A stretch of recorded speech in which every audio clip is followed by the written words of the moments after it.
Nasdem dan Demokrat bisa bernasib miris di pemilu tahun 2024. Dalam politik, segala kemungkinan bisa saja terjadi. Banyak hal di luar prediksi malah terjadi, walaupun di detik-detik terakhir. Sebagai masyarakat, kita harus mempunyai literasi politik untuk bekal di tahun politik 2024. Sekitar 1 tahun menjelang pendaftaran calon presiden dan calon wakil presiden pada Pilpres tahun 2024, dinamika politik di dalam negeri masih sangat dinamis. Apalagi setelah Partai Nasdem mendeklarasikan Gubernur DKI Jakarta Anies Baswedan sebagai calon presiden.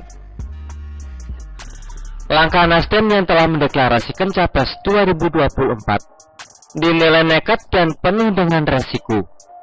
Seharusnya partai politik bicara tiket capres melalui koalisi partai politik, baru kemudian mengusung capres atau cawapres seperti yang dilakukan PDI Perjuangan, Koalisi Indonesia Bersatu (KIB), dan Koalisi Gerindra dan PKB.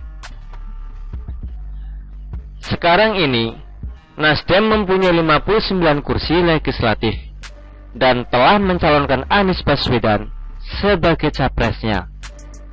Padahal untuk memenuhi presidensial threshold butuh 115 kursi atau 20% kursi di DPR Republik Indonesia.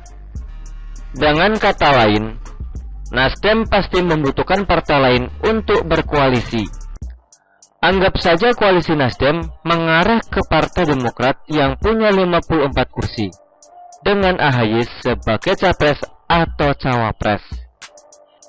Ini pun kalau digabung, baru 113 kursi, sehingga belum cukup untuk mengusung capres karena kurang 2 kursi.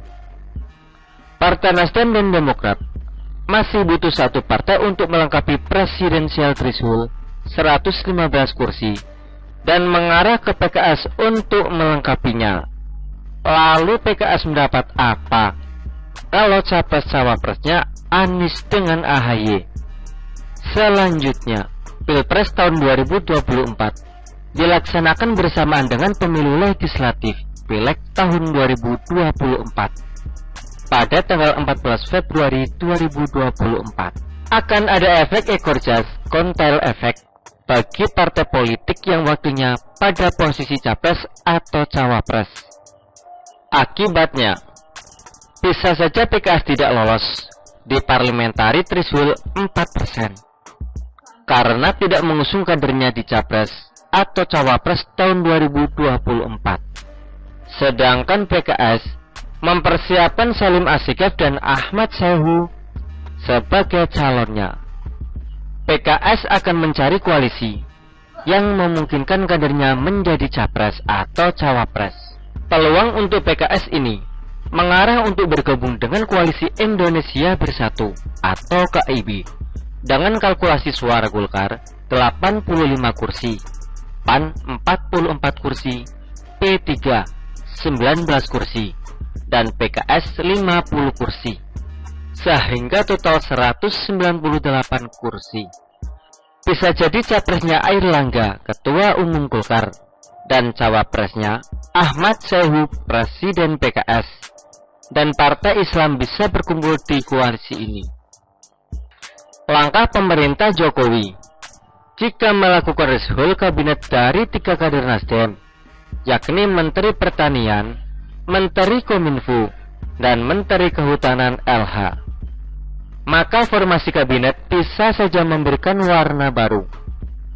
PAN bisa mendapatkan tambahan jatah menteri di kabinet.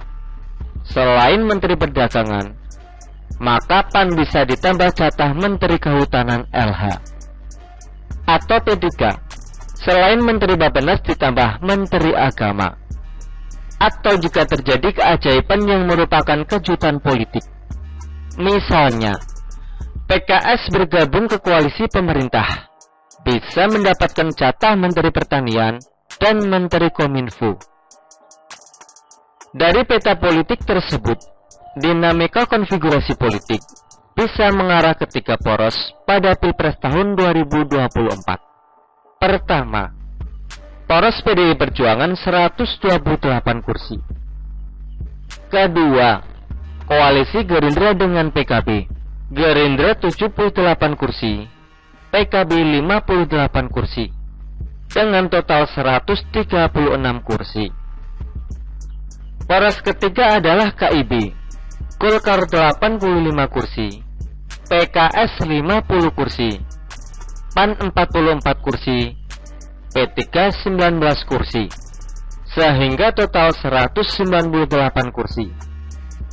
Dengan demikian, Nasdem dan Demokrat berpotensi jadi penonton di Pilpres tahun 2024. Ini hanya analisis sepintas.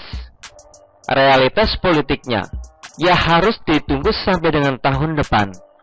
Apa yang akan terjadi? Apakah akan ada kejutan luar biasa? Kita nantikan saja.